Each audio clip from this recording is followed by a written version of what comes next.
दाल बनवनी भात बनवनी भुजिया अचार हो। दाल बनवनी भात बनवनी भुजिया अचार हो।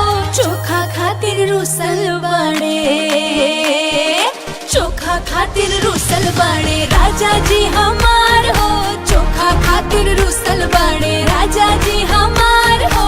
चोखा खातिर रुसल बड़े।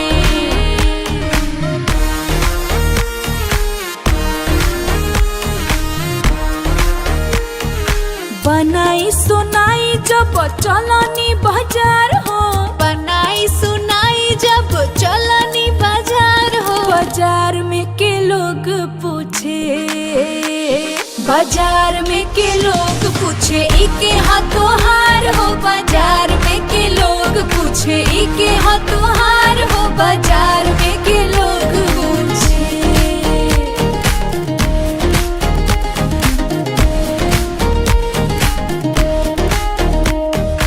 सासू जी के बेटा हवे ननदो के भाई हो। सासू जी के बेटा हवे ननदो के भाई हो। हवे माटी लगना,